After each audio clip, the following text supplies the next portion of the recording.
দেখুন, এই বিষয়টা আপনাদের সামনে আনতে গিয়ে আমি নিজেও ভীষণ আতঙ্কিত বোধ করছি। তার কারণ যে ওষুধ আমার আপনার সুস্থ থাকার জন্য, আমার আপনার বেঁচে থাকার জন্য অত্যন্ত প্রয়োজনীয়, একের পর এক সেই ওষুধ পরীক্ষায় ফেল করছে। একেবারে স্পষ্ট বলে দেওয়া হচ্ছে এই ওষুধ ব্যবহারের অযোগ্য।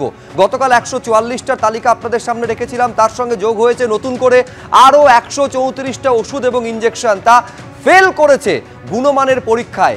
এর মধ্যে এই 134টার মধ্যে কলকাতার বাজার থেকে পাওয়া গিয়েছে এরকম 23টি ওষুধ, যার নমুনা সেন্ট্রাল ড্রাগ কন্ট্রোলের পরীক্ষায় একেবারে মুখ থুবড়ে পড়েছে, যেখানে বলা হচ্ছে not for standard quality drugs, এই বলে ঘোষণা করে দেওয়া হচ্ছে। কি নেই এই তালিকায়?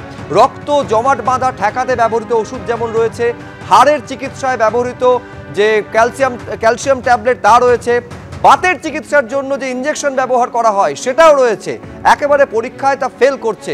শরীরে যদি আয়রনের ঘাটতি হয় তা ঠেকানোর জন্য যে ইঞ্জেকশন দেওয়া হয় সেটাও এই পরীক্ষায় ফেল করছে।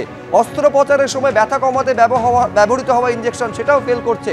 আমি বলছি সন্দীপ, উদ্বেগের জায়গাটা এখানে 144 গতকালকের তালিকা, আজকে সেটা যোগ করলে দাঁড়াচ্ছে টোটাল 278।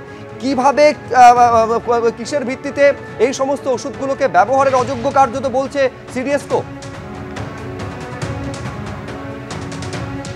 দেখো, কালকের 144-এর পরে আজকের 134, এই যে 134টা ওষুধ নতুন করে ফেল করলো বলে জানালো কেন্দ্রীয় ড্রাগ কন্ট্রোল সংস্থা, তার কারণ হিসেবে এক একটা ওষুধ এক একটা কারণের জন্য ফেল করেছে।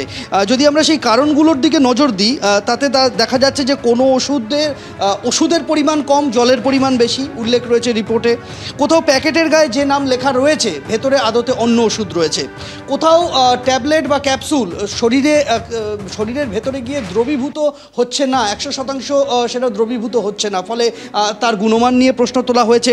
কোনো কোনো ক্ষেত্রে বলা হচ্ছে যে ওষুধটা নিম্নমানের, কোনো কোনো ক্ষেত্রে বলা হচ্ছে যে ওষুধের মধ্যে মিশে রয়েছে অপ্রয়োজনীয় দূষিত পদার্থ। কোথাও আবার সঠিকভাবে পরিশোধিত তরল ব্যবহার করে ওষুধ তৈরি করা হয়নি বলে উল্লেখ করা হয়েছে রিপোর্টে।